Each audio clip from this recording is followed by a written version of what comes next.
Agree to terms or leave? My husband scoffed, brandishing the agreement in the home I owned. He thought forcing me out would shatter my spirit. I grinned, signed my name, and calmly exited.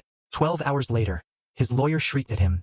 You idiot, do you realize what you've done? Okay, gather round, because I've got a story for you. Can you even imagine walking into your own home, after a peaceful morning run, only to find your husband sitting in your chair, at your desk, with a look in his eyes that could freeze fire, and then he tries to steal everything you've ever built? The audacity. The sheer, chilling greed. His voice didn't even tremble. It was steady, cold, laced with an arrogance that made my skin crawl.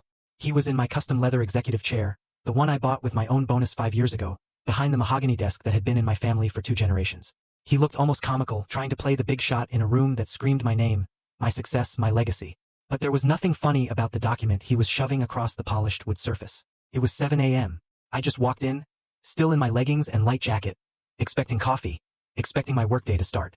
Instead, I walked into an ambush. You can't be serious, Stuart, I whispered, my voice barely audible. Scared? No. Stunned? Absolutely. My jaw practically hit the floor. He just smirked, leaning back, lacing his fingers behind his head. He was wearing the silk robe I bought him for Christmas, the one that cost more than my first car. I am deadly serious, Meredith. Marriage is a partnership, 50-50ths. But since you've been so difficult lately about my business ventures, I think it's time we restructure. This is a postnuptial agreement. It grants me title to the house and a 50% controlling interest in your design firm. It's only fair considering the emotional support I've provided you. Emotional support? I almost laughed. This man, who forgot my birthday 3 years in a row, who called my career a cute little hobby, was talking about support? And if I don't sign? I asked, slowly, carefully walking toward the desk. Then I file for divorce, he said, his eyes gleaming with a predatory light. And I will drag it out. I will freeze your assets. I will ruin your reputation in this town. My lawyer, Lionel, says I have a very strong case for spousal support. I've become accustomed to a certain lifestyle, you see. He paused, letting that sink in. But if you sign this, we stay married. We work it out. I just need security. Security? This wasn't security. This was a robbery. He wanted the deed to the estate my grandmother left me. He wanted the company I built from the ground up while he played golf. I looked down at the papers. They were drafted hastily, probably by that busbench lawyer he played poker with. Transfer of deed. Assignment of equity. The words swam before my eyes, but the meaning was crystal clear. He really thought he had me cornered. He thought I was the same woman who'd nodded and smiled for 4 years just to keep the peace. He thought I was afraid of losing him. I looked at him, really looked at him. I saw the graying hair at his temples that I used to find distinguished, now just looking tired. I saw the softness around his jaw from too much scotch and too little work. And I saw the cruelty in his eyes. So, it's the house or the marriage? I asked, picking up the heavy fountain pen from the desk set. It's about fairness, Meredith, he corrected, though his eyes darted to the pen in my hand with hungry anticipation. Sign it and we can go back to normal. Don't, and I'll make sure you lose everything anyway. I uncapped the pen. The gold nib glinted in the morning light. My heart should have been racing. I should have been screaming, throwing things, calling the police. But a strange, icy calm had settled over me. It was the calm of a surgeon before the first cut. Okay, Stuart, I said softly. You win. His eyes widened. He hadn't expected it to be this easy. He leaned forward, practically salivating. Good girl. You're making the right choice. I bent over the desk. I didn't hesitate.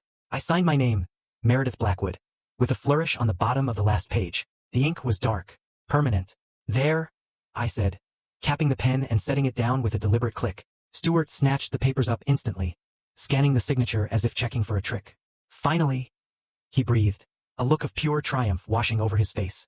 See, was that so hard? No, I said. I reached into my pocket and pulled out my house keys. I dropped them onto the mahogany desk. They landed with a heavy thud. Then I reached for my left hand. I slid the platinum band off my finger, the ring I bought myself because his card was maxed out at the time, and placed it next to the keys. What are you doing? Stuart asked, his brow furrowing. You said sign or get out, I replied, my voice steady. I signed. Now I'm getting out. Wait, you don't have to leave right this second, he stammered, confused by my lack of tears. We can have breakfast. Celebrate our new arrangement. Enjoy the house, Stuart, I said, turning on my heel. It's everything you ever wanted. I walked out of the office, down the hallway lined with photos of my ancestors, and out the front door. I didn't pack a bag. I didn't look back. I just walked to my car, got in, and drove away. As I pulled out of the driveway, I checked the rearview mirror. Stuart was standing in the window, holding the papers against the glass, grinning like a man who had just won the lottery. He had no idea. He had absolutely no idea that he had just signed his own death warrant. The door to the hotel suite clicked shut behind me, and the silence that followed was heavy, pressing against my eardrums. It wasn't the silence of peace. It was the silence of a life detonating in slow motion. I dropped my purse on the marble entryway table and walked into the living area. The suite at the Ritz-Carlton was impeccable. Beige tones, fresh orchids, a view of the city skyline that usually made me feel powerful. Today it just felt cold. I sat on the edge of the velvet sofa and stared at my hands. They weren't shaking. Why weren't they shaking? I had just walked away from my home, my marriage, and technically, on paper, my entire fortune. I should be hysterical. I should be calling my mother, crying into the phone about how my husband had finally lost his mind. But the hysteria didn't come. Instead, a deep, hollow ache settled in my chest. It wasn't regret for the house or the money. I knew where those stood. It was a mourning for the time. For 4 years, I had given that man 4 years of my life. I had folded his laundry, listened to his endless pitches for business ideas that made no sense, hosted his dreadful family for holidays, and excused his rudeness to waiters. I had shrunk myself to make him feel big. I walked over to the minibar and poured a sparkling water. My reflection in the mirror looked tired. My eyes were puffy, and there were lines around my mouth that hadn't been there when I met Stuart. "You did it, Meredith," I whispered to the empty room. "You finally pulled the trigger." My phone buzzed on the coffee table. It was a notification from the smart home system. Motion detected. Living room. I shouldn't have looked. I knew I shouldn't have. It was emotional masochism. But I picked up the phone and opened the app. The feed loaded in crisp high definition. There was Stuart, and he wasn't alone. He was on the phone, pacing back and forth in front of the fireplace, a glass of my best scotch in his hand. He looked ecstatic. He was gesturing wildly, laughing. I tapped the listen button. "Yeah, she just walked out." Stuart's voice tinny through the phone speaker. "Left the keys and everything. I told you, Lionel, she's weak. She couldn't handle the pressure. The house is mine. The business? Yeah, I'll be going into the office tomorrow to introduce myself to the staff as the new CEO owner. It's a gold mine, and she's been running it like a charity." He took a swig of the scotch. "No, she won't fight it. She's probably crying at her sister's place right now. She loves me too much to drag this through court. I've got her exactly where I want her." I turned off the screen. My hand gripped the phone so tight my knuckles turned white. She loves me too much. That was his calculation. That was his entire strategy. He banked everything on the assumption that I was a desperate, aging woman who would pay any price to keep a husband. He thought my dignity had a price tag, and he had just bought it for the cost of a threatening legal document. I walked to the window and looked down at the busy street below. Cars were rushing by, people going to work, lives moving forward. The world didn't stop because my marriage had imploded. A notification popped up on my email. It was from Paige, my executive assistant. Subject: "The package is ready." Body: "Meredith, I've compiled the files you asked for. The forensic accountant finished the report at 4 a.m. You were right. It's worse than we thought. Do you want me to send it to Claudia now? Or wait?" I typed back a single word. Wait. I wasn't ready to drop the hammer just yet. Not until the ink was dry on Stuart's little victory lap. I sat back down and closed my eyes, letting the memories wash over me. Before the lawyers, before the betrayal, before the hatred. I needed to remember why. I needed to remember the woman I was before Stuart Wilson charmed his way into my life and tried to dismantle it, brick by brick. I needed to go back to the beginning, to the night at the charity gala, where he spilled red wine on my dress and apologized with a smile that I thought was charming, but now realized was the grin of a wolf spotting a lamb who had strayed too far from the flock. It was 4 years ago, almost to the day. I was 48 then, and I had been single for a decade. My business, Meredith Blackwood Interiors, had just landed the contract for the new city library, and I felt on top of the world professionally. Personally, I was lonely. I wouldn't admit it to anyone, certainly not to my employees who saw me as the Iron Lady of design. But going home to an empty 6-bedroom estate every night had started to wear on me. I was at the Children's Hospital Gala. It was a black tie affair, the kind where the champagne is mediocre, but the networking is essential. I was standing near the silent auction tables, debating whether to bid on a vintage trip to Napa, when a voice rumbled behind me. "You know, looking at that painting makes me feel like I need glasses, and I have perfect vision." I turned around. He was tall, wearing a tuxedo that fit him perfectly. He had that silver fox look, salt and pepper hair, rugged jawline, and eyes that crinkled at the corners when he smiled. "It's abstract expressionism," I said, smiling politely. "It's supposed to challenge your perspective." "It challenges my wallet," he laughed. "I'm Stuart Wilson. I'm in investments." Investments is a vague word. I should have asked what kind right then. I should have asked for a business card, a LinkedIn profile, a tax return. But I didn't. I was charmed. "Meredith Blackwood," I replied. "The Meredith Blackwood." He raised an eyebrow. "The one who turned the old grain silo into that incredible art gallery downtown? I'm a huge fan of your work. You have an eye for structure that is rare." He knew my work. He complimented my intelligence, not just my dress. That was the first hook. We spent the rest of the evening talking. He was attentive, funny, and seemingly wealthy. He talked about his time in Europe, his portfolio of startups, his passion for vintage cars. He made me feel interesting. He made me feel seen. When the check came for our drinks at the hotel bar later, he patted his pockets with a look of mock horror. Oh God. I must have left my wallet in my other jacket. I changed so quickly for this event. Meredith, I am mortified. It's fine, I said, handing the bartender my black card. It's just drinks. No, it's not fine, he insisted, grabbing my hand. His skin was warm. I owe you dinner tomorrow night, the French place on 4th. Please let me make it up to you. I agreed. Of course I agreed. The next 3 months were a whirlwind. It's what the psychologists call love bombing. But at the time it just felt like a fairy tale. Flowers sent to my office every Monday. Weekend trips to the coast where he drove my convertible because his Jaguar was in the shop. Long texts at midnight telling me I was the most beautiful woman he'd ever met. He moved in by month 4. It made sense, he said. Why maintain 2 households when we're always together? He was between leases anyway, looking for the perfect penthouse. I want to take care of you, Meredith, he told me one night, sitting on my patio, drinking my wine. You've worked so hard.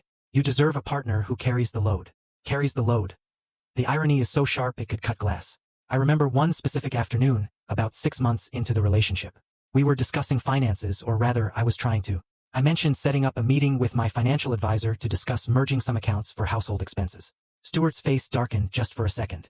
A flash of irritation that vanished as quickly as it appeared. Baby, why do we need to involve lawyers and accountants? Doesn't that kill the romance? I trust you. Don't you trust me? I do, but I have assets, Meredith, he said, his voice dropping to a hurt whisper. I have stocks, crypto, offshore holdings, but right now they're tied up in a liquidity event. Once that clears, I'm going to buy you a villa in Tuscany. Promise. Until then, can't we just be us? He made me feel cheap for asking. He made me feel like a gold digger for worrying about my own fortune. So I stopped asking. I let him use the secondary credit card for groceries, which quickly turned into charges for designer suits and golf clubs. I let him redecorate his home office on my dime because he needed an environment conducive to high-level trading. I ignored the red flags because I wanted the fantasy to be real. I wanted to be the power couple he described. I didn't see that. I was the power and he was just the couple. And then he introduced me to his family. That was when the fantasy began to crack, revealing the rot underneath. If Stuart was a leech, his mother Lorraine and his sister Darla were the swamp he crawled out of. I met them 2 weeks after our quick courthouse wedding. Stuart had insisted on a small ceremony. Just us, baby. I don't need a spectacle. Which I later realized was to prevent any of his creditors or ex-partners from finding him. But once the ring was on his finger, the family appeared like vultures, sensing a fresh kill. They arrived for a weekend visit that lasted a month. Lorraine was a woman in her 70s who wore too much leopard print and smoked slim cigarettes on my non-smoking lanai.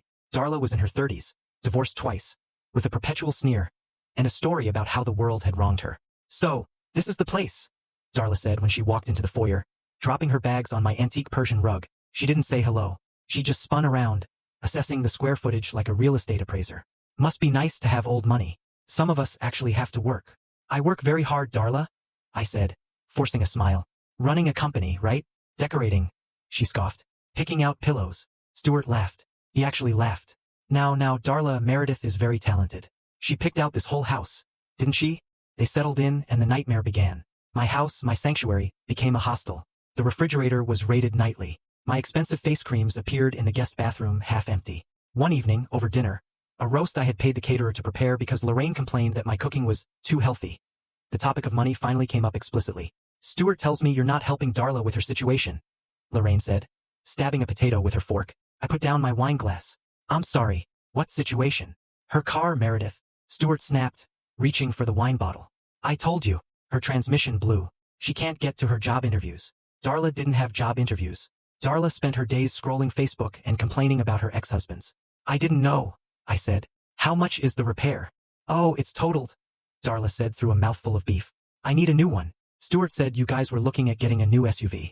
I could just take the BMW. My BMW? My X5 that I used for client meetings? I am not giving away my car, I said, my voice rising. Stuart put a hand on my arm. A heavy, silencing grip. Honey, don't be selfish. We have 3 cars. You hardly drive the convertible in winter. Family helps family. That's what I love about you, your generosity. He did it right there at the table. He weaponized my own virtue against me. If I said no, I was the stingy rich which looking down on his poor, struggling family. If I said yes, I was a doormat. We can discuss this alone, I said stiffly. Alone? Lorraine cackled. Did you hear that, Stu? She wants to charge her sister-in-law interest. Unbelievable. After all the emotional support we've given you. There was that phrase again. Emotional support. It was their currency, but the account was always empty. The breaking point of that visit came a week later. I came home early from the office to find Lorraine and Darla in my master bedroom. They had my jewelry box open. Darla was holding up my grandmother's emerald brooch against her chest in the mirror. "What are you doing?" I demanded, standing in the doorway. Darla jumped, but Lorraine didn't even flinch. "Just looking, Meredith. Relax. You have so much stuff. You probably forgot you even had this. It would look lovely on Darla for her date tonight." "Get out," I said, shaking. "Get out of my room." When I told Stuart about it later, he sighed as if I were the unreasonable toddler. "They're just curious, babe. They've never seen nice things. You made them feel like thieves." Mom was crying in the guest room. "They were going to take it, Stuart." "You don't know that," he snapped. "You're so paranoid about your precious things. People matter more than things, Meredith. Try to remember that." I ended up buying Darla a used Honda just to get them to leave. I told myself it was the price of peace. I wrote the check, and Stuart kissed me and told me I was the best wife in the world. But as I watched them drive away, I felt a knot in my stomach. I realized they didn't look at me and see a family member. They looked at me and saw a host organism. And Stuart? He wasn't protecting me from the parasites. He was the one holding the door open for them. The liquidity events Stuart kept talking about never happened. 6 months turned into a year, then 2. Every time I brought up his contribution to the household expenses, there was a new excuse. The market was down. The regulators were holding up the merger. His partners were dragging their feet. I wanted to believe him. God, I wanted to believe him. Admitting he was a liar meant admitting I was a fool. And my pride was a heavy thing to carry. But the truth has a nasty habit of surfacing, usually in the form of a paper trail. It happened on a Tuesday. I was working from home because I had a cold. Stuart had left early, claiming he had a high-stakes negotiation in the city with a group of angel investors. He was wearing his best suit, the charcoal Armani I had bought him for our anniversary. The mail arrived around noon. Usually, Stuart intercepted the mail. He was obsessive about it, rushing to the mailbox the moment the carrier arrived. He claimed he was waiting for sensitive contract documents. But today he wasn't there. I sorted through the pile. Junk mail, magazines, a bill for the pool maintenance. And then, a thick envelope from American Express. It was addressed to Stuart, but it was the black card account, the one where I was the primary account holder and he was an authorized user. I rarely checked the physical statements because I had autopay set up on my business account. And frankly, I was too busy running a multi-million-dollar company to micromanage his grocery spending. But the envelope felt heavy, too heavy for groceries. I took a letter opener and slit the top.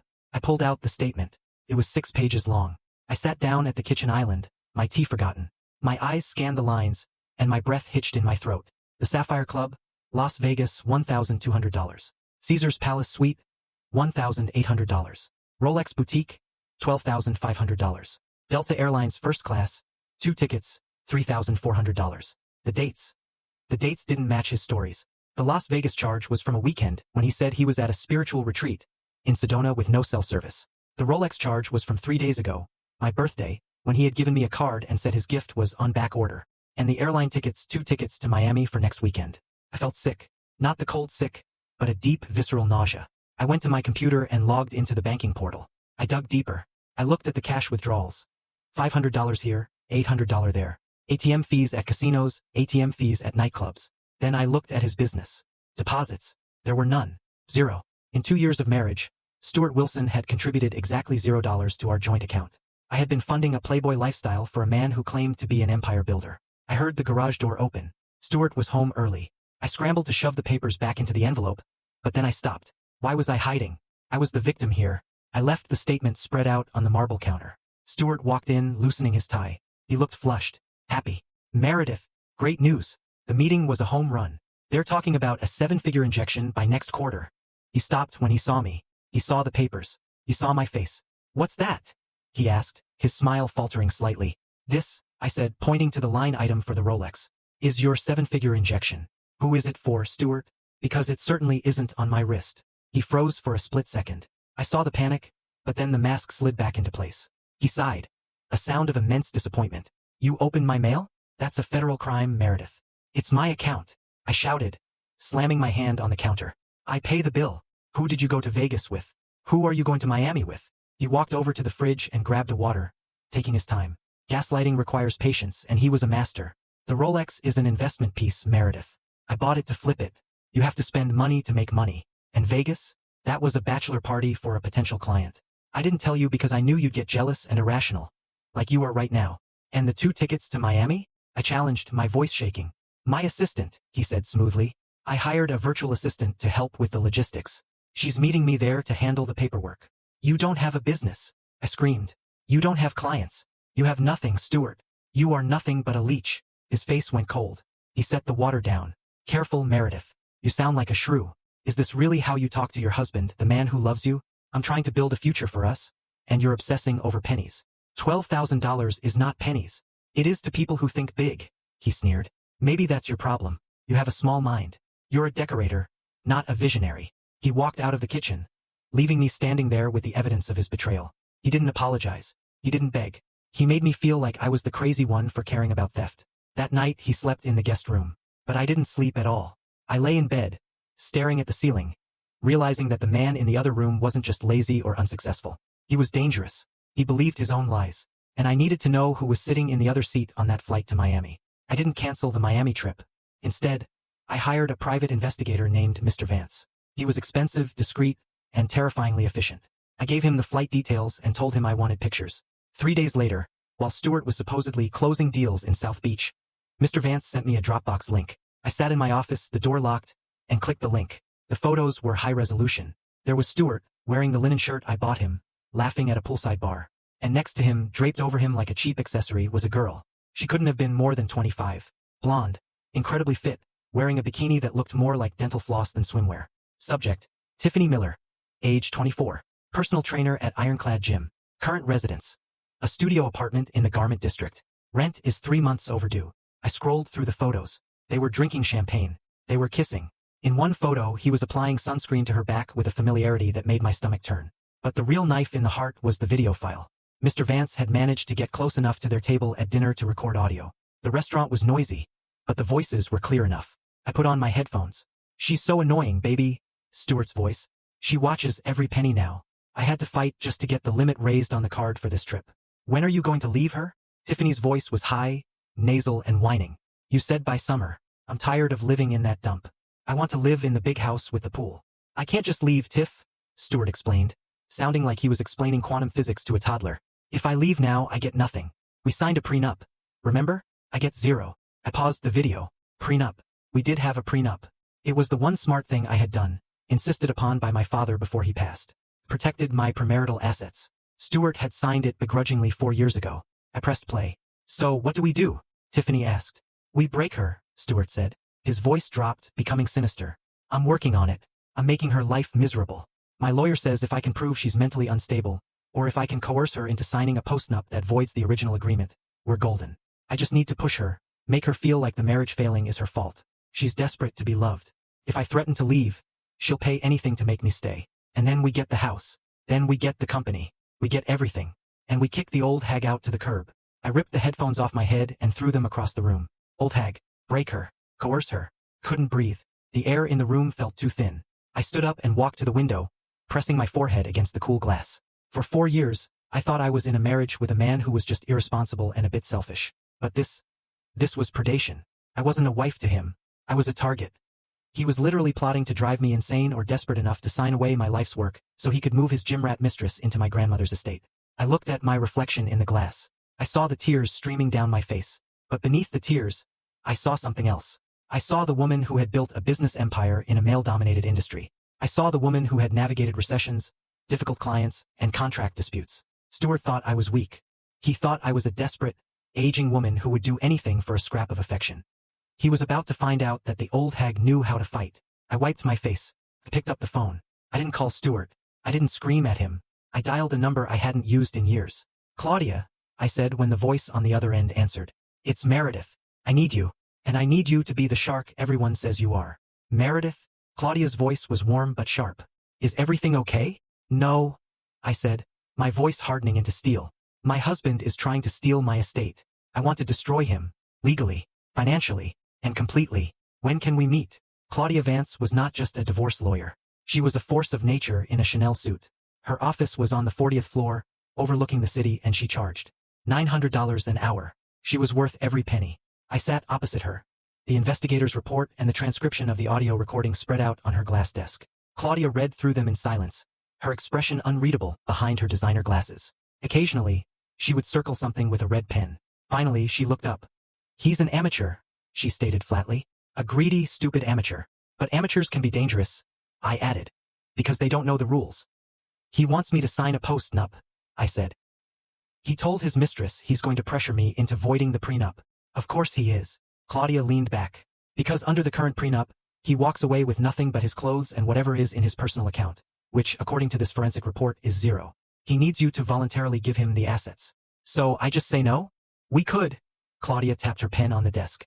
We could file for divorce today on grounds of adultery. We have the proof. You'd win. He'd get kicked out. That's not enough. I cut in. The anger flared in my chest again. Claudia, he humiliated me. He brought his family into my home to steal from me. He spent my money on her. He called me an old hag and plotted to break me mentally. I don't just want a divorce. I want him to hurt. I want him to feel the panic I felt when I saw those bank statements. Claudia smiled. It was a terrifying smile. I was hoping you'd say that. She pulled a file from her drawer. Do you remember 2 years ago when you reorganized your business structure? You moved the house and the majority of your liquid assets into the Blackwood Family Trust. Yes. I nodded. For tax purposes. And do you remember, she continued, that because Stuart was your spouse, we needed him to sign a waiver, acknowledging that those assets were moving into a trust where you were the sole beneficiary? He signed a stack of papers that day, I recalled. He didn't read any of them. He was too busy playing Angry Birds on his phone. Exactly. Claudia's eyes gleamed. He signed a spousal waiver of interest. Basically, he formally acknowledged, with a notary present, that the house and the company are trust property, not marital property. He has zero claim to them. None. Even if you burn the prenup, the trust protects them. He doesn't know that, I realized. He thinks the house is still in my name. He thinks he's a legal genius because he watches Suits. Claudia scoffed. Now here is the beautiful part. If he attempts to claim ownership of trust property, knowing he has waived his rights, he is committing fraud. But we need him to commit to the act. We need him to demand the specific assets he has already waived. He's going to present me with a postnup, I said, seeing the plan form. He's going to list the house and the company. If you sign a document giving him the house, Claudia said slowly, you are essentially giving him nothing, because you personally don't own the house. The trust does. You can't give away what you don't hold title to as an individual. His document will be worthless, I whispered. But he will think he won. He will think he won, Claudia agreed. And he will act on it. He will try to take possession. He might try to sell it or borrow against it. And the moment he tries to exercise ownership over trust assets, that's when we nail him. Not just for divorce, but for attempted fraud and extortion. She slid a piece of paper toward me. This is the plan. It requires you to be an actress, Meredith. You have to let him think his plan is working. You have to let him bully you. You have to let him present those papers. And then I sign them. I finished the sentence. You sign them, Claudia nodded. And you walk away. You give him the rope. And we let him hang himself. I looked at the city below. It was a risky game. It required me to endure his cruelty for a little while longer. But the thought of the look on his face, the look when he realized he had played himself, was too sweet to resist. Draw it up, I said. I'm ready to put on the performance of a lifetime. The week leading up to the ultimatum was the longest of my life. I had to live with a man I despised, share a bed with a man who smelled like another woman's cheap perfume, and pretend I was falling apart. I stopped wearing makeup. I let the house get a little messy. I would accidentally leave bills on the counter and then cry when he asked about them. I'm just so stressed, Stuart. I sobbed one evening over a burnt dinner. I feel like I'm losing control of everything. The business is hard. The house is too much work. He ate it up. He would rub my back with fake sympathy and say, maybe you need to simplify. Babe, let me take some of the burden. We need to secure our future so you can relax. I also planted the bait. I left a folder on my desk labeled Asset Valuation 2024. Inside, I put documents, fake ones, showing that the house had appreciated to $4 million, and the business had liquid cash reserves of $2 million. I saw him checking the folder when he thought I was in the shower.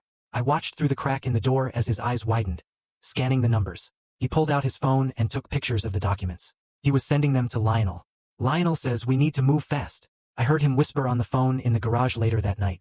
She's cracking. She's talking about selling the business and moving to an ashram or something. We can't let her sell. I need that equity. Greed, I thought. Greed makes you stupid, Stuart. Finally, the night before the ultimatum, he came home with the briefcase, the brown leather one he bought to look important. He set it down by the door like a weapon. We need to talk in the morning, Meredith, he said, his voice grave. I've been doing a lot of thinking about us, about how to fix this. Okay, I said, making my voice tremble. Whatever you say, Stuart. That brings us back to the moment in the office. The moment I signed the papers when I walked out of that house, leaving my keys and ring. I didn't drive aimlessly. I drove straight to Claudia's office. He took the bait, I told her as I walked in. Did he sign? She asked. He made me sign, and then he countersigned. He has the documents. Perfect. Claudia picked up her phone. I'm initiating the eviction protocol and I'm sending a courier to the bank to freeze the joint accounts. Not that there's much in them, but it's the principle. What about the house? I asked. He's there now. He thinks it's his. Technically, Claudia smiled. He is trespassing. But let's give him his night of glory. Let him host his little victory party. The higher he climbs, the harder the fall. I checked my phone again. The notifications from the smart home were rolling in. Front door unlocked. Thermostat set to 68. Music system activated. And then a new notification. Access code created. Guest, Tiffany. He hadn't even waited an hour. He had moved her in. He brought her to the house? I told Claudia, my voice cold. Good, Claudia said. That just adds to the narrative of emotional distress for the judge. Keep the footage. I sat in the chair in Claudia's office watching the live feed on my phone. I saw Tiffany walking around my living room, touching my sculptures, putting her feet on my white sofa. I saw Stuart pouring wine, my vintage Bordeaux, into 2 glasses. They toasted, they laughed, they kissed in the home I had built. It took every ounce of restraint not to drive back there and burn the place down. But I waited. I waited because I knew that tomorrow morning, the sheriff was coming. I knew that tomorrow morning, the reality of the trust would hit them like a freight train. Go to the hotel, Meredith, Claudia said gently. Get some sleep. Turn off the phone. Tomorrow is going to be a very busy day. I can't turn it off, I said, watching Stuart carry Tiffany up the stairs toward my master bedroom. I need to see it. I need to remember this anger because when he calls me tomorrow, begging, I need to remember exactly why I am destroying him. I closed the phone. The trap was sprung. The rat was inside. Now all I had to do was wait for the snap. The screen on my phone was small, but the betrayal was broadcast in 4K resolution. I sat in the darkness of my hotel suite, the glow of the screen illuminating my face, watching the nightmare unfold in real time. It was 8 p.m. Barely 12 hours since I had walked out of my front door. Stuart hadn't wasted a single second. My living room, usually a sanctuary of quiet elegance, was packed. And I don't mean a few friends having a glass of wine. I mean it looked like a fraternity house mixer. There were at least 20 people there, most of them strangers to me, probably friends of Tiffany's or Stuart's drinking buddies from the golf club. The music was loud. I could see the bass vibrating the leaves of my ficus tree in the corner. But it was the sight of Stuart that made my blood run cold. He was standing on my coffee table.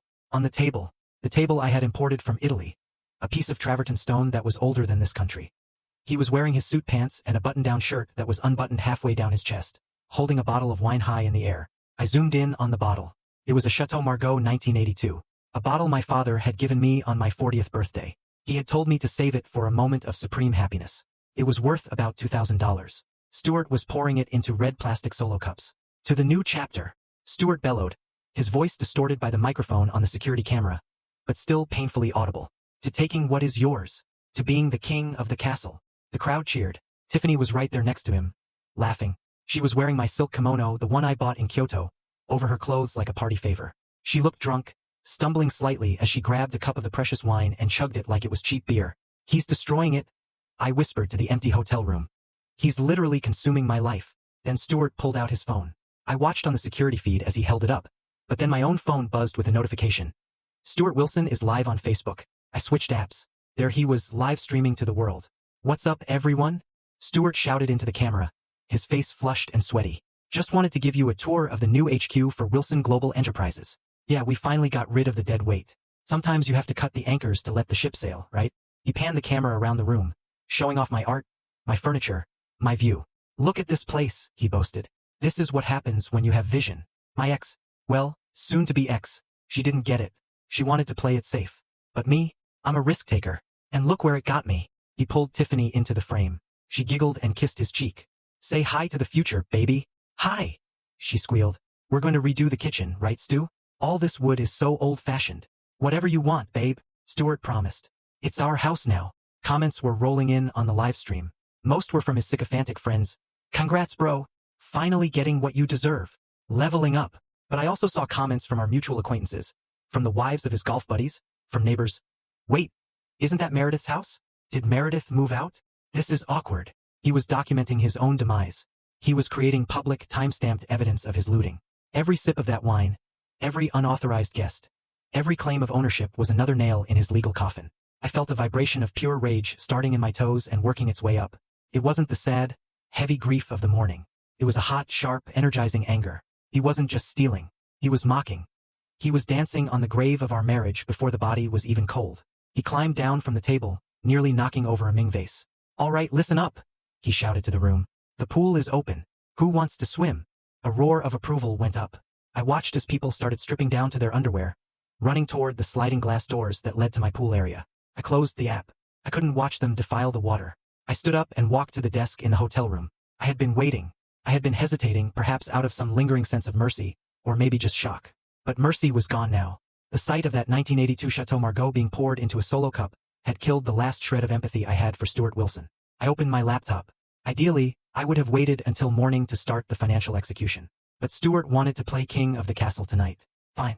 Let's see how the king rules when the treasury is empty. I cracked my knuckles, opened the spreadsheet I had prepared, and logged into the administration portal for my life. It was time to turn off the lights. The laptop screen glowed with the cold, blue light of vengeance. I had laid out everything in systematic order, a digital firing squad ready to execute Stuart's lifestyle. I wasn't just angry. I was methodical. This is what Stuart never understood about me. He thought my success was luck or inheritance. He didn't understand that I built a company because I understood logistics. I understood leverage. And I understood details. Step 1, the credit cards. I logged into the American Express corporate portal. There it was, Stuart's supplementary card. The balance was currently sitting at $14,200 just for this month. I clicked on the card number. Status: active. Action: suspend. Reason: lost/stolen. I didn't just want it declined. I wanted it flagged. The next time he tried to swipe it, I wanted the merchant to look at him like a criminal. I clicked confirm. Status: suspended. Next, the joint checking account. This was the account he used to pay his business expenses, which were really just lunches and golf fees. I transferred the entire balance, which was mostly my money anyway, into my personal savings account, leaving exactly $5. Just enough to keep the account open so he could see the emptiness. Then came the services. I pulled up the BMW leasing portal. The lease was in my name, with Stuart listed as the primary driver. He had missed the last 2 payments, which I usually covered without telling him to avoid the late fees. Not today.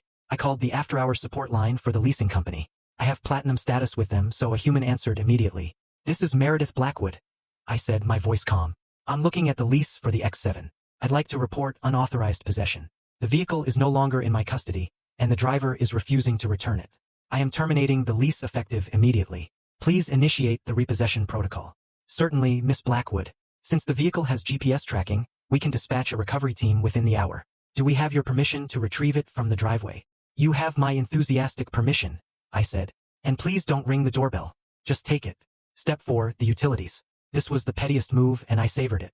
The electricity and water were essential, and legally I couldn't cut those off instantly without a process. But the luxuries? I logged into the cable and internet provider. Cancel service. I logged into the streaming services. Netflix, HBO, Hulu, Spotify. Change password. I logged into the wine cellar climate control app. System off. And finally, the smart home hub. I watched the security feed one last time. The party was in full swing. Stuart was by the pool, laughing with a drink in his hand. The music was blasting. I opened the smart home admin panel. I had administrator privileges. Stuart only had guest access, though he didn't know it. I changed the master code. I deleted Stuart's iPhone from the authorized devices list. I deleted the new guest, Tiffany code he had just created. Then I looked at the scene settings. I created a new scene titled Closing Time. Action 1. Turn off all interior lights. Action 2. Lock all exterior doors. Action 3. Set thermostat to 85 degrees. Action 4. Turn off pool heater and pump. Action 5. Activate intruder alert voice warning. Silent alarm to police disabled for now, just the internal audio. I hovered my mouse over the activate button. My heart was pounding, not with fear, but with adrenaline. This was it. The moment I stopped being the victim. The moment I took back control. He wanted the house. He could have the house. But he was about to find out that the house was a machine. And I held the remote. I pressed the button. On the screen, the lights in the house instantly went black. The music cut out. I saw heads turn. I saw phone flashlights click on. I saw confusion. And then on the banking tab, a notification popped up. A transaction attempted. Domino's Pizza for $150. Status: declined. Another attempt. Status: declined. I sat back in my hotel chair, letting out a breath I felt like I'd been holding for 4 years. The silence in the hotel room was no longer heavy. It was the silence of a judge's gavel hitting the sound block. If you've listened this far, please like the video and comment the number 1 below, so I know that you are amazing and I understand that you are accompanying me throughout this journey. Your help is a huge encouragement, cheering me on. Comment number 1, so I can recognize you. And now, listen to me continue telling my story. I closed the laptop. The show was over for tonight, but tomorrow morning, that was when the real fireworks would begin. Morning broke with a brilliant, cruel sunshine that I knew was currently baking the interior of my house. I had set the thermostat to 85 degrees last night, and with the windows likely closed to keep the noise in, it would be a sauna by now. I woke up at 6:30 a.m. at the Ritz, feeling rested for the first time in months. I ordered a full breakfast, eggs Benedict, fresh fruit, and a large pot of coffee. I ate it slowly, savoring every bite, imagining the scene unfolding across town. At 7:15 a.m., my phone began to blow up.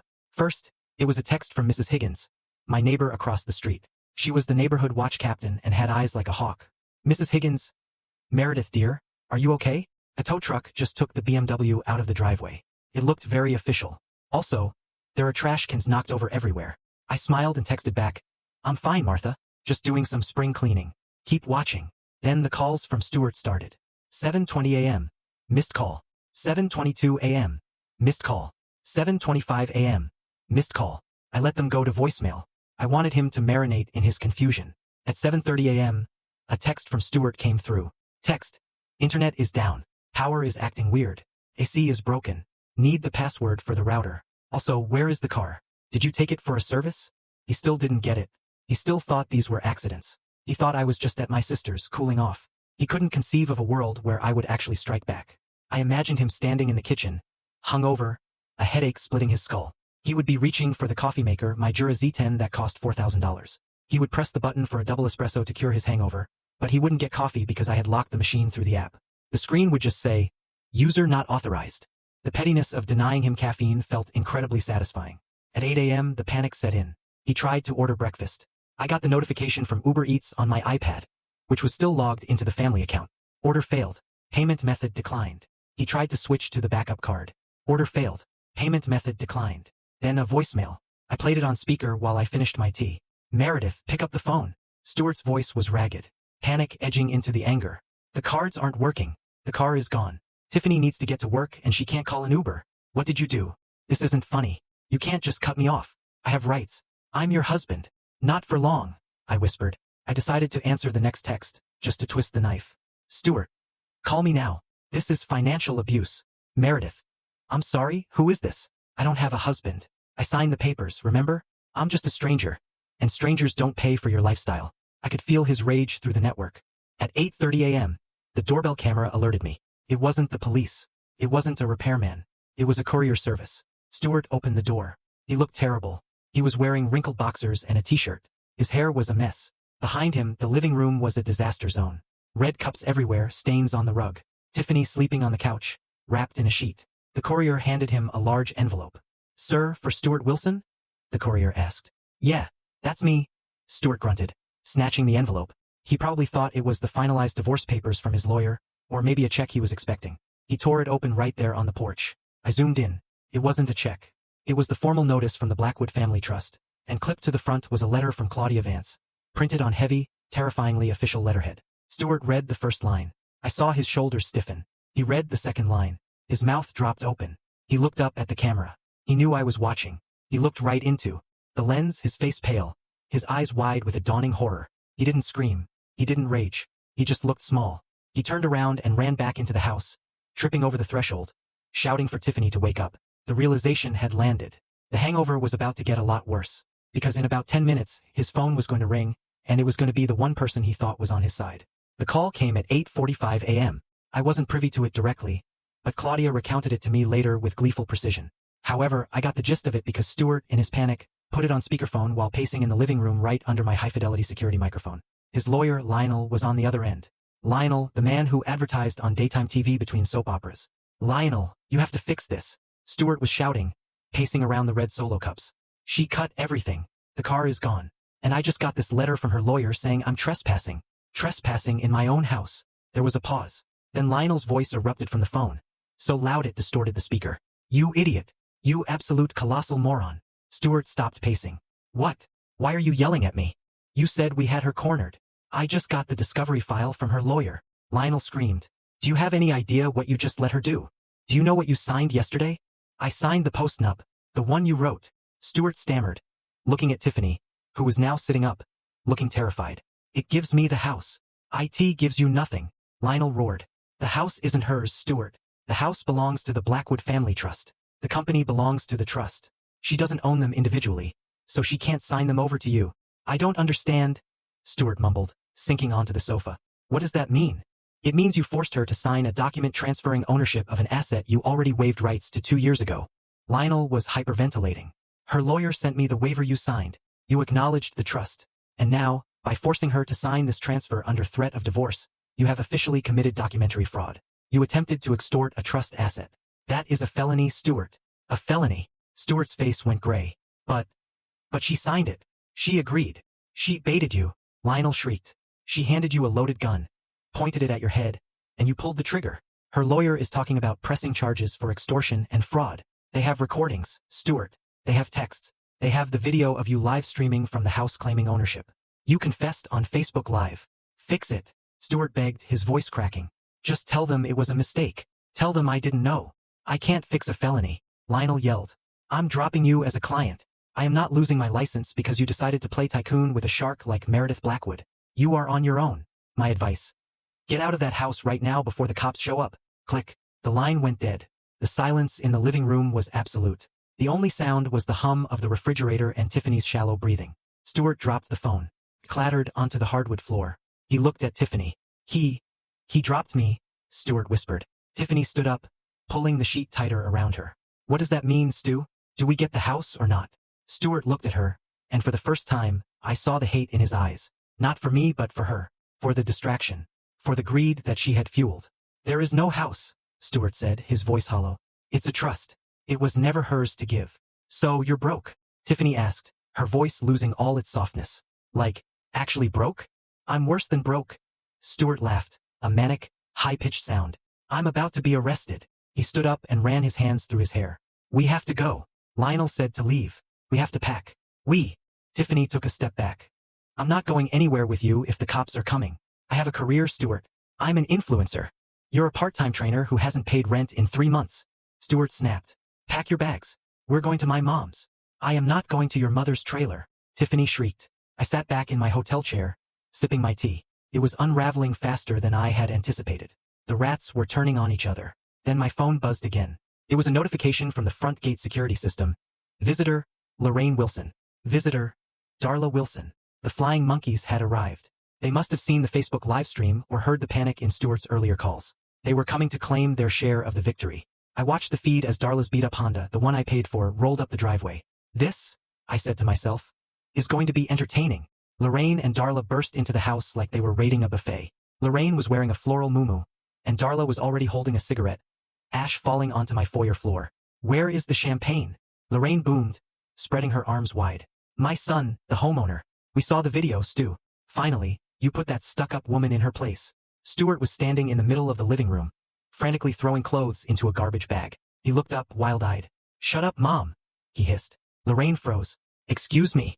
Is that how you talk to the woman who birthed you? There is no house, Stuart screamed, throwing a pair of shoes into the bag. It's over. She tricked me. The cops are coming. Darla dropped her cigarette. What do you mean she tricked you? You said she signed the papers. The papers are worthless, Stuart yelled. It's all a trust. I'm broke, Mom. I have nothing. The car is gone. The accounts are frozen. And I'm facing jail time for fraud. The transformation on Lorraine's face was instantaneous. The pride vanished, replaced by a cold, calculating sneer. You mean you didn't get the money? She asked slowly. No. And you don't get the company? No. Lorraine looked at Darla.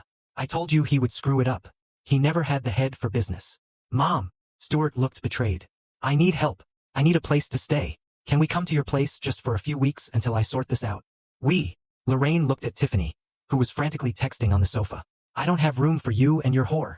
Hey, Tiffany shouted. And I certainly don't have room for a son who is going to bring the police to my doorstep. Lorraine sniffed. I run a respectable bingo night. I can't have felons sleeping on my couch. You're abandoning me? Stuart asked, his voice breaking. After everything I gave you, I bought Darla that car. I paid off your gambling debts. With Meredith's money, Darla pointed out unhelpfully. Technically, you didn't give us anything. She did. So, call her. Stuart begged. Call Meredith.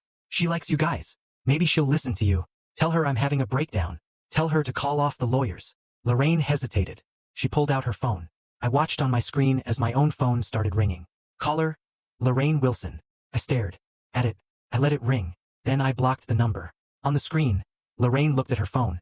Annoyed. She sent me to voicemail. Well, that's rude. She blocked you, you old bat. Tiffany snapped. She stood up, holding one of my Louis Vuitton tote bags. It looked stuffed. Where are you going? Stuart asked, reaching for her. I'm leaving, Tiffany said. My Uber is here. What's in the bag, Tiff? Darla asked, her eyes narrowing. Just my stuff, Tiffany said quickly, clutching the bag tighter. That's Meredith's bag, Stuart said, realizing. And it looks heavy. What did you take? It's my compensation, Tiffany yelled. For wasting 6 months of my life with a loser. She tried to bolt for the door. Stuart grabbed her arm. Darla grabbed the bag. The three of them wrestled in the hallway, screaming obscenities at each other. The bag ripped open. My jewelry spilled out. My grandmother's pearls. My diamond tennis bracelet. Several expensive watches. You thief! Lorraine shrieked. Those are valuable. Let go of me. Tiffany screamed, scratching Stuart's face. Suddenly, the front door burst open. It wasn't the police yet. It was Mrs. Higgins, my neighbor. She was holding her phone up, recording the whole thing. I've called the sheriff, Mrs. Higgins announced gleefully. And I have you all on video stealing Mrs. Blackwood's property. The police are 2 minutes away. The room froze. Tiffany looked at the spilled jewelry. Stuart looked at Mrs. Higgins. Lorraine looked at the exit. Run! Tiffany screamed. She abandoned the jewelry, shoved past Stuart, and sprinted out the door toward the waiting Uber. Lorraine and Darla didn't wait for Stuart. They turned and ran to their car. Mom, wait! Stuart yelled, running after them. I watched as the Honda peeled out of the driveway, leaving Stuart standing alone on the lawn, barefoot, holding a garbage bag of clothes while Mrs. Higgins filmed him with a look of pure judgment. He was alone. Completely, utterly alone. And then I saw the flashing lights of the sheriff's cruiser turning the corner. I timed my arrival perfectly. I wanted to be there when the official seal was placed on the door, but I didn't want to be part of the brawl. I pulled my rental car up to the curb just as Deputy Miller was stepping out of his cruiser. Claudia pulled up behind me in her black Porsche. She looked impeccable, holding a leather folder. We walked up the driveway together. Stuart was sitting on the front steps, his head in his hands. He looked up when he heard our heels clicking on the pavement. His eyes were red, his face scratched from the scuffle with Tiffany. When he saw me, he stood up, a flicker of hope crossing his desperate face. Meredith, he choked out. Thank God. You have to stop this. They're treating me like a criminal. Tell them it's a misunderstanding. Tell them we're married. I stopped 10 feet away from him. I adjusted my sunglasses. I didn't look angry. I looked bored. We are married, Stuart, I said calmly. For now. But you are also trespassing on trust property. And Deputy Miller is here to escort you off the premises. Trespassing? Stuart laughed. A hysterical, broken sound. I live here. My clothes are in the closet. We had dinner here last night. Correction. Claudia stepped forward, her voice sharp as a razor. You broke into a property managed by the Blackwood Family Trust. You have no lease. You have no deed. You have no rights. She handed the deputy a file. Officer, here is the restraining order granted by Judge Harmon this morning, citing domestic disturbance, attempted fraud, and theft. Also included is the eviction notice, effective immediately. Deputy Miller nodded. He was a stern man who had known my father. He looked at Stuart with undisguised contempt. Mr. Wilson, the deputy said, you have 30 minutes to collect your personal essentials. That means clothes and toiletries. No electronics, no valuables, no furniture. Then you need to vacate the property. If you return, you will be arrested. Where am I supposed to go? Stuart cried, looking at me. Meredith, please. I have nowhere. My mom left me. Tiffany stole from me. My cards don't work. That sounds like a you problem, I said. He took a step toward me. I'm your husband. I loved you. I got lost. I got scared about our future. Please, baby, let's just talk inside. Just us. We can fix this. He was trying the charm. The puppy dog eyes. The soft voice that used to make me melt. Now it just made me nauseous. You didn't love me, Stuart? I said, my voice steady and loud enough for the neighbors to hear. You loved the lifestyle I provided. You loved the safety. And yesterday, when you thought you had stripped me of everything, you didn't offer to fix it. You told me to get out. I took a step closer, removing my sunglasses so he could see my eyes. You said, sign or get out. I signed. Now it's your turn. Get out. Stuart stared at me. He looked for the weakness, the hesitation. He found none. He slumped. The fight went out of him. He turned and walked into the house, Deputy Miller trailing close behind him to ensure he didn't steal the silverware. I stood on the lawn. Mrs. Higgins was still on her porch. She gave me a thumbs up. I gave her a small, tired wave. 30 minutes later, Stuart emerged. He was carrying 2 garbage bags and a box of protein powder. That was it. 4 years of marriage reduced to trash bags. Here? I said, tossing something onto the grass at his feet. He looked down. It was a prepaid burner phone. Your cell service is terminated, I said. This has 60 minutes on it. Use it to call a shelter or a friend. Don't call me. He looked at the phone, then at me. You planned this. You planned this whole thing. I prepared. I corrected. You plotted. There's a difference. I'll get a lawyer. He spat, trying to muster one last shred of dignity. I'll sue you for half. You already have a lawyer. Claudia smiled. Oh wait, Lionel quit, didn't he? Good luck finding another one who will take a fraud case on a contingency basis. Deputy Miller stepped forward. Time to go, Mr. Wilson. Move along. Stewart picked up his bags. He began the long walk down the driveway. He didn't have a car. He didn't have a ride. He just started walking down the street, dragging his bags as the neighbors watched from their windows. I watched him go until he turned the corner. Are you okay? Claudia asked, touching my arm. I took a deep breath. The air smelled like freshly cut grass and victory. I'm better than okay, I said. I'm free. The image of Stewart Wilson walking down the street of our exclusive gated community, dragging black garbage bags like a hobo, became instant folklore in our town. I didn't watch it personally. I went inside to inspect the damage, but the video footage provided by the community security cameras and Mrs. Higgins's Facebook page painted a vivid picture. He walked for 2 miles. He tried to hail a cab, but none stopped. He sat on a bus bench, ironically, one that had an advertisement for Lionel's law firm on it, and made a call on the burner phone I gave him. I later learned he called his brother in Ohio. His brother hung up on him. He called his golf buddy, Mike. Mike told him he couldn't get involved. Finally, a rusty pickup truck pulled up. It was his mother, Lorraine. She had come back, not out of love, but probably because she realized he was her only retirement plan, failed as he was. The footage showed Lorraine screaming at him as he threw his bags into the truck bed. She slapped the back of his head as he got into the passenger seat. They drove off in a cloud of exhaust smoke. Back inside the house, the reality of the violation hit me. The living room smelled of stale beer and cheap perfume. There were cigarette burns on my Persian rug. The Chateau Margaux was a sticky purple stain on the travertin. But it was the bedroom that hurt the most. I walked into the master suite. The bed was unmade. My pillows were thrown on the floor. Tiffany's makeup wipes were scattered on my vanity. Felt violated. Dirty. I stood there looking at the bed where I had slept for 4 years. The bed where I had tried so hard to be a good wife. Claudia walked in behind me. We can get a cleaning crew in here within the hour. Biohazard level if you want. Yes, I said. But first I walked over to the bed. I stripped the sheets off. I pulled the duvet cover off. I grabbed the pillows. I'm burning these, I said. Meredith, those are Egyptian cotton, Claudia warned. I don't care if they are spun from gold, I said, bunching them up in my arms. They touched him. They touched her. They have to go. I carried the bundle out to the fire pit in the backyard. I piled the expensive linens into the stone circle. I doused them with lighter fluid from the garage. I lit a match. The flames caught instantly. I watched the fabric curl and blacken. I watched the smoke rise into the afternoon sky. It was a primal ritual. With every thread that burned, I felt a little lighter. I wasn't just burning sheets. I was burning the lies, the gaslighting, the feeling of not being enough. Goodbye, Stewart, I whispered. My phone rang. It was Paige. Meredith, she said, her voice professional but excited. I just got off the phone with the bank. They finished the audit of the unauthorized transfer Stewart made over the last 2 years. It totals $342,000. File the claim, I said, watching the fire. And, Paige continued, the police just called. They found Tiffany. She tried to pawn your tennis bracelet at a shop downtown. She's in custody. Good, I said. Press charges. Maximum penalty. And Stewart, what about him? He's been blowing up the office line. He says he wants to negotiate a settlement. I laughed. It was a genuine, full-throated laugh. Tell him the only settlement he's getting is the one he signed yesterday. The one where he waived everything. I hung up. The fire was dying down to embers. I turned back to the house. My house. It was dirty. It was messy. And it carried the ghosts of a bad marriage. But the structure was sound. The foundation was strong. Just like me. The next 3 days were a flurry of activity. But it was the good kind of busy. It was the busy of reclamation. I hired a professional cleaning service, not my usual maids, but a heavy-duty industrial crew. I told them to scrub everything. Walls, floors, ceilings. I wanted every skin cell of Stewart Wilson eradicated from the property. While they worked, I went into the storage room. When Stewart moved in, he had insisted on modernizing the house. He called my style cluttered and sentimental.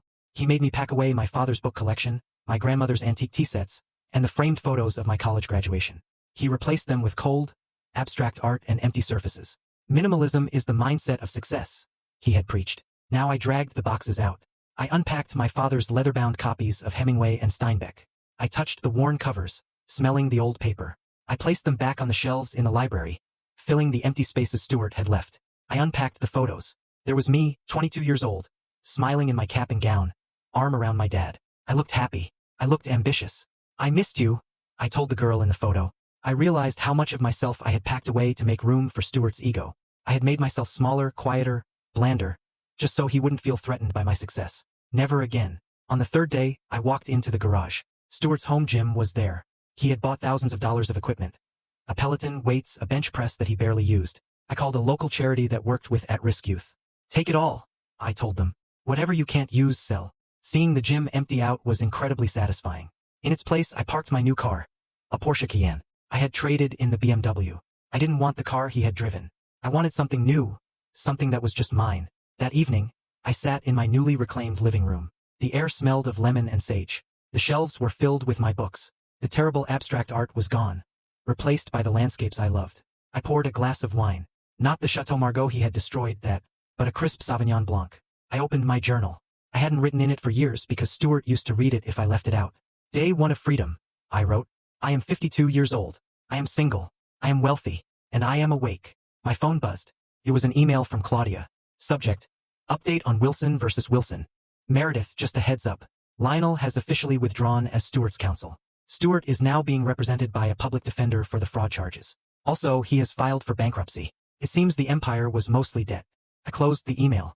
I felt a twinge of pity, but it was distant, like watching a character in a movie make bad choices. He had had every opportunity. He had a wife who supported him, a home that was safe, a life that was comfortable. But he got greedy. He wanted the golden goose. So he cut it open, only to find there was nothing inside but his own reflection. I took a sip of wine.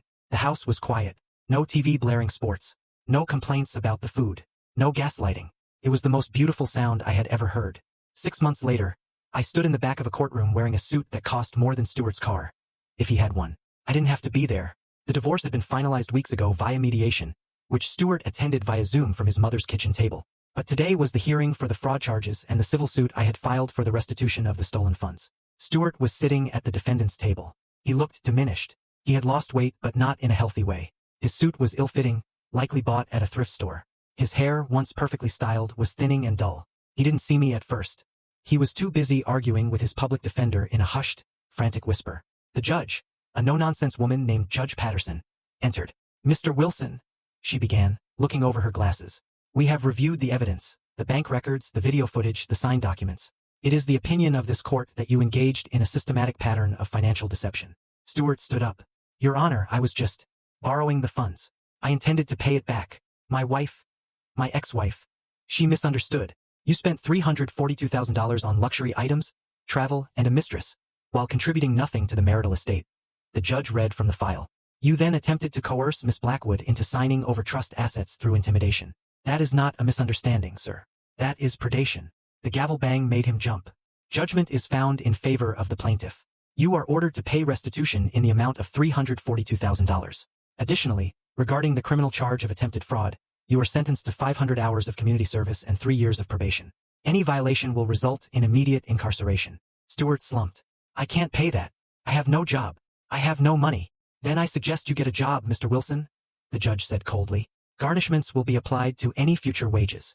As the bailiff led him out to process his probation paperwork, he finally saw me. He stopped. The room fell silent. He looked at me with a mixture of hatred and longing. I think in his twisted mind he still thought he could talk his way out of it. Meredith, he said. I didn't say anything. I just looked at him. I looked at the man who had called me an old hag. The man who had planned to break me. Are you happy?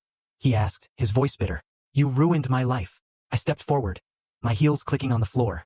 I didn't ruin your life, Stuart, I said, my voice calm, carrying across the room.